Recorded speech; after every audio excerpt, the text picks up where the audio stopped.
So let's turn around and say hi to the streamers. Welcome. Woo! This is going to be an awesome weekend. I did not get to see, you guys can sit down. I didn't get to see how many of you are at a live event for the first time. How many of you, including those that were at our little workshop yesterday, how many first time? Look around, you guys. Whenever I see that, that just makes me so excited because I never, ever, ever will forget the first day I attended a Bob Proctor seminar. I mean, I know exactly where I was sitting, right about where you are. I know exactly how I was feeling when Bob walked out on stage. I didn't even know it was going to be a Bob Proctor seminar. I thought it was just going to be a leadership seminar, which I went to all the time. And Bob walks out on stage. I love that video. Wasn't that a great video? Yes. I want you to think of that. 58 years. All Bob has been doing is trying to help people realize who they are and get the results that they want. And when I was in that seminar, I was blown away. Like, I hope you feel this weekend. I hope you feel it today, where your head's chopped off and shaken all around, and you stick it back on, and you're like, what's up, what's down, what do I believe, what don't I believe, what is possible for me? And you really start thinking big. Because I'll tell you what, huge transformations happen at this event. And if you've watched us live, or if you've watched us on video like on YouTube, that's awesome. If you've gone through digital programs, that's awesome. But being here live and being with everyone in this room is so powerful, it's hard to even put to words. So what I would ask you to do is sit back, make a promise to yourself you're going to play full out this weekend. I remember Bob asked us to do stuff which I thought was really silly. And I didn't want to do it. And I just suspended disbelief, and I agreed to do what he was saying because I liked the results that he got in life. I liked the team he had surrounding him. I loved the work that he was doing. I was fascinated with it. And so I decided, just like he did with Earl Nightingale, he said, I'm going to do exactly what he tells me to do until I find out he doesn't know what he's talking about. And he never found that out, and I never found it out with Bob, and it's done really well for me. So do that. Suspend disbelief. Play full out. Get to know everybody in the room. And you know, creativity is the opposite of routine. So do things differently. I mean, silly things. Like wear your hair differently than you normally would. You know, like Hugh, spike your hair tomorrow. He's like, no, not going to happen. You know, wear something different. Sit next to somebody different. Go, if you're not used to walking up and just saying, hey, I'm Sandy. Stick your hand out. Meet someone new. Even if it scares you, just do things different than you normally do. And I want you to walk away here Sunday afternoon and just thank God that you have had a big transformation in your life, because those transformations can happen in a heartbeat. They do happen in a heartbeat. You just need to be open to it. All right? So now I'm going to hand it over to Bob, and then I'll be back with you in a little bit. Let's stand up and give a big hand for Bob Proctor. Thank you.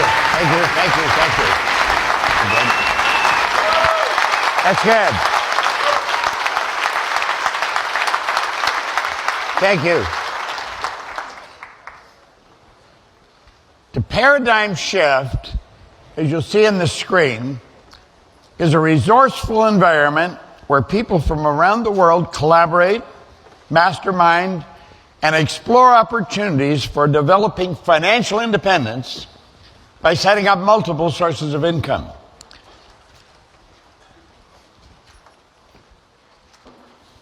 A long time ago, I learned that you and I have a program deep in our psyche. And most of us are not aware of the program. We're not aware that it even exists. We're not aware, of course, then how it was built and the role that it plays in our life. I'm quite certain that every one of you can relate to this. When I was a little boy, my mother would say, "Why did you do that?" I'd say, "I don't know." She'd say, "What do you mean you don't know? You know better." "I know." "Why did you do it?" "I don't know." I went into the Canadian Navy. They weren't quite like my mother. "Proctor." "Yes, sir." "Why'd you do that?" "I don't know, sir." "You know better?" "I know." "Why'd you do it?" "I don't know." And then they'd punish you, fine you, out in the parade square, run with a rifle or something. We're asked, why did you do that? We don't know why we did it. We know better. We know we didn't have to do it. We didn't want to do it, and we do it anyway. Now, it's a strange thing, but a high percentage of all people walking on the planet are going through that. They know how to live the way they want to live. They know how to treat people the way they should treat people. But that doesn't mean they're going to do it. In most cases, they don't do it. And that's rather sad because they want to. So what they're doing, they're working with an unseen enemy that's programmed right into their mind. Now, the strange part about this, we didn't build this program, someone else built it. But we're responsible for changing it. It was built genetically. That's why you look so much like your relatives. When I was a young guy, I had red hair. And my mother didn't have red hair. My father didn't have red hair.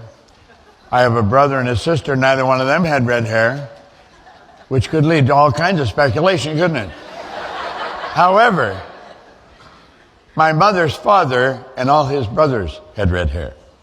Sometimes it'll jump one generation, come out in another one. But it's not just the color of your hair or the shape or the form of your body. It's your behavioral patterns. And they're passed down from one generation to another. Do you know that almost all welfare recipients are third, fourth, fifth generation welfare recipients? Oh, yeah. People are creatures of habit. Way back in the late 30s, Albert E. N. Gray was the secretary to Prudential Insurance. And he wrote an article, he wrote a talk, it was a great talk, I carried it with me for years.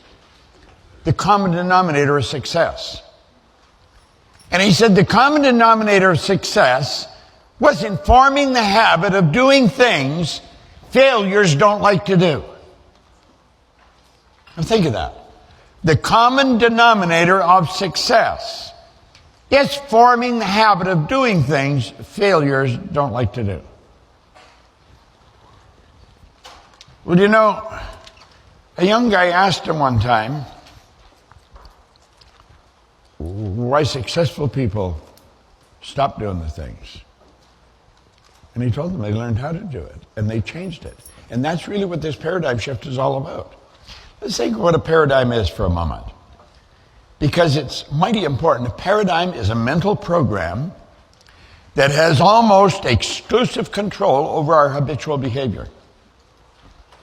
Now think, it's a mental program that has almost exclusive control over our habitual behavior, and almost all of our behavior is habitual.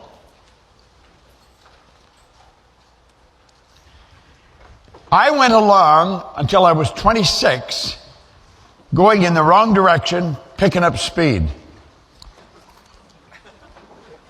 And all of a sudden, just like that, I stopped and I went in the other direction.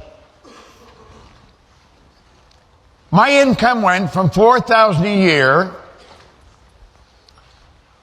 to $14,500 a month within a year. No formal education, no business experience. Bang, just like that it happened. It wasn't an accident. I was following the direction of an individual that came into my life.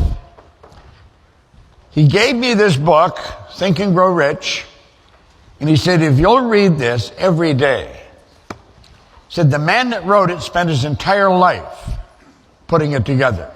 And he said, I think it would be a very prudent move on your part if you spent the rest of your life trying to understand and apply what he wrote. And then he said, if you'll do exactly what I tell you until you find out I'm lying or I don't know what I'm talking about. Now, I had never done that. I was, I guess what you'd call a bad kid. Not really bad, but bad. I wouldn't do what I was told. I wouldn't go to school. I had a brother and sister that lived a pretty straight life. I was always getting in trouble. Now, as I look back, I was probably screaming for attention, but I was always getting in trouble. And I wouldn't do it. I absolutely resented any kind of authority. But all of a sudden, this guy said, if you do exactly what... Now, then he said, listen, your way's not working, mine is. Why don't you do what I'm telling you? Now, I was always broke. At that time, you could buy 2 gallons of gas, or 5 gallons of gas for $2. I was forever trying to hit somebody up for a couple of dollars for gas. I was not a happy guy. And so the way he said it made sense. Your way's not working, why don't you try mine?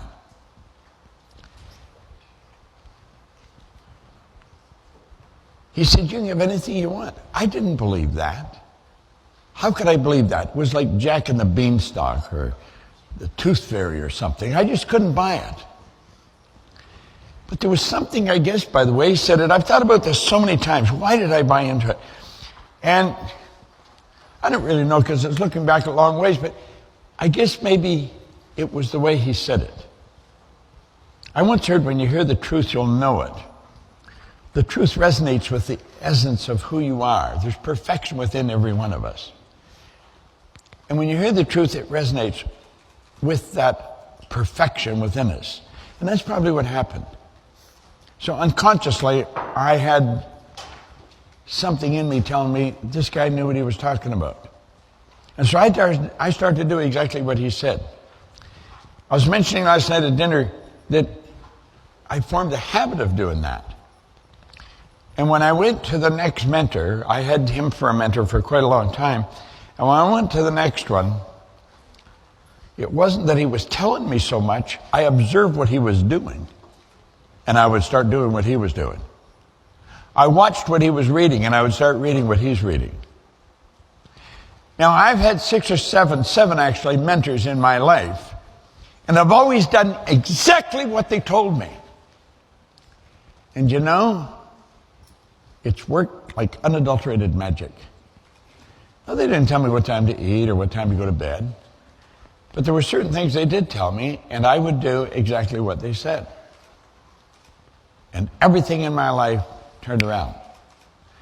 When you go from struggling, I was 26 at $4,000 a year, and in under 5 years I was up over $1 million.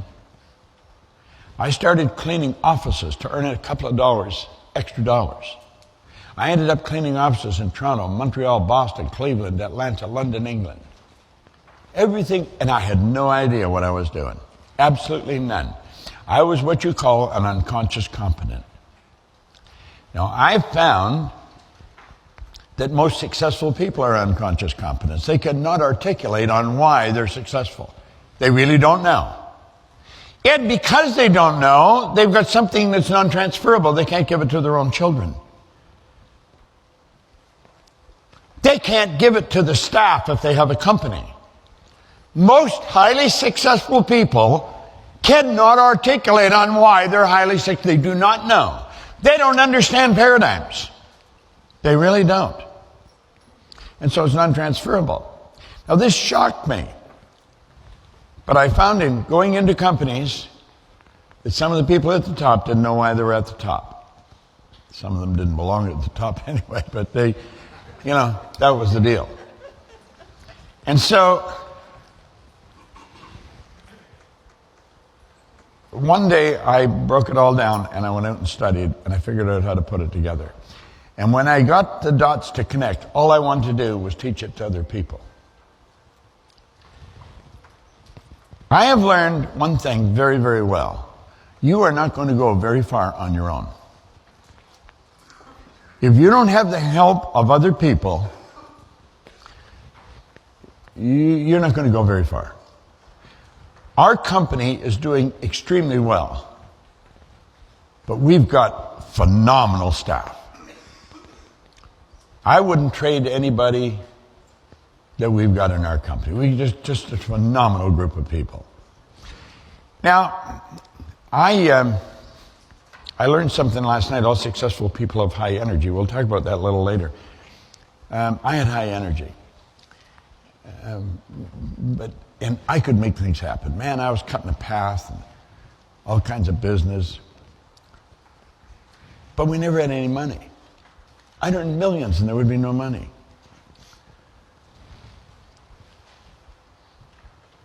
About 13 years ago, Sandy Gallagher came to a seminar. And one thing led to another, and she ended up being a business partner with me. A 50-50 deal. And I'm going to tell you, she changed this company like night and day.